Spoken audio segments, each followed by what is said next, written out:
Once upon a midnight dreary, while I pondered weak and weary over many a quaint and curious volume of forgotten lore, while I nodded, nearly napping, suddenly there came a tapping, as if someone gently rapping at my chamber door.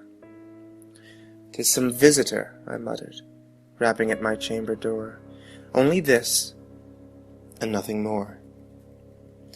Ah, distinctly I remember, it was the bleak December, and each separate dying ember wrought its ghost upon the floor.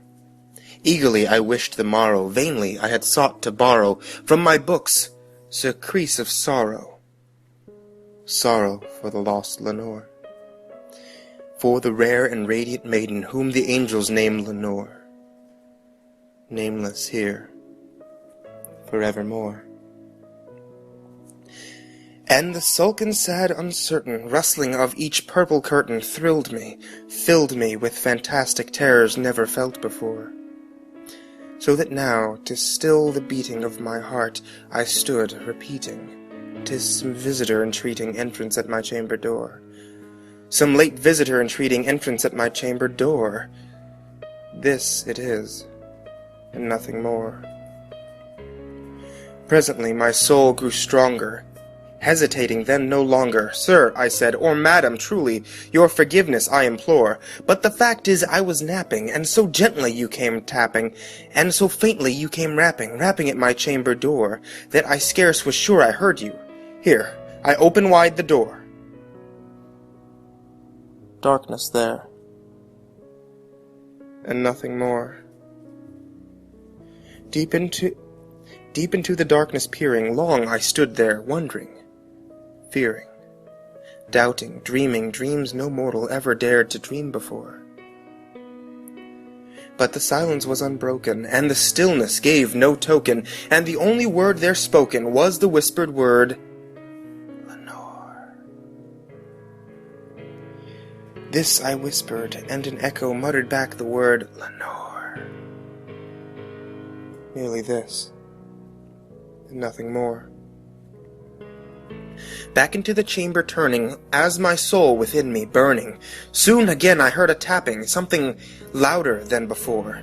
"Surely," I said, "surely, that is something at my window lattice.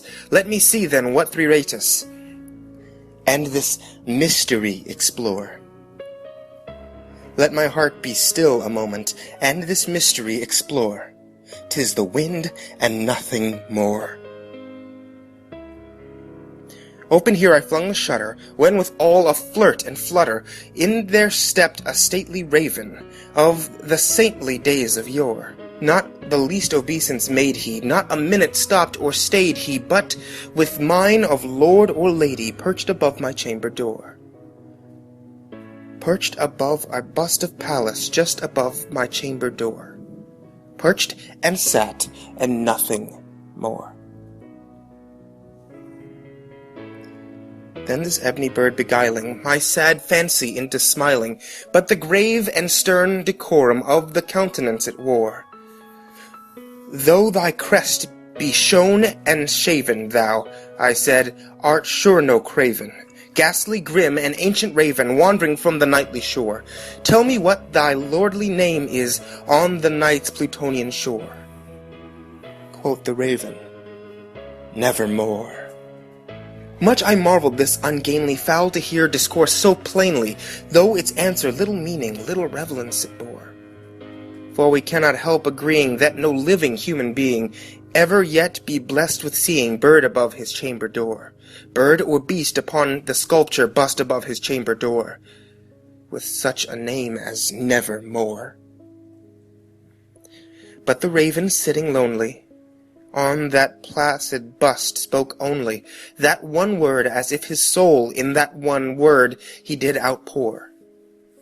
Nothing further than he uttered, not a feather than he fluttered, till I scarcely more than uttered, "Other friends have flown before. On the morrow he will leave me, as my hopes have flown before." Then the bird said, "Nevermore."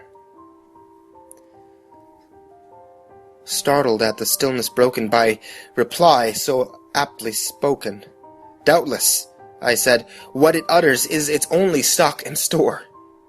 Caught from some unhappy master, whom unmerciful disaster followed fast and followed faster, till his songs one burden bore.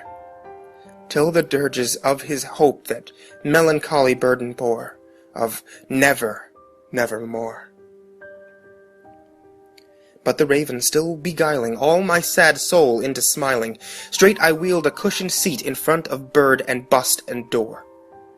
Then upon the velvet sinking, I betook myself to linking fancy unto fancy, thinking, what this ominous bird of yore, what this grim, ungainly, ghast, gaunt, and ominous bird of yore, meant in croaking, nevermore.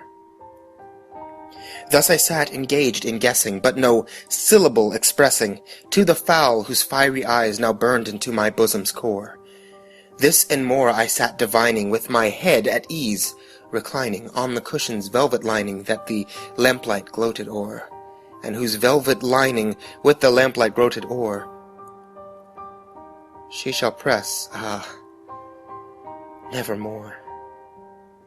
Then methought the air grew denser, perfumed from an unseen censer swung by seraphim whose footfalls tinkling on the tuft floor. Wretch! I cried, thou God hath lent thee, by these angels he hath sent thee, respite, and nepenthe from the memories of Lenore. Quaff this kind nepenthe, and forget this lost Lenore. Quoth the raven, nevermore. Prophet, I said, thing of evil, prophet still, if bird or devil, whether temper sent or whether tempest tossed thee here ashore, desolate yet all undaunted, on this desert land enchanted, on this home by horror haunted, tell me truly, I implore, is there balm in Gilead? Tell me, I implore. Quoth the raven, nevermore.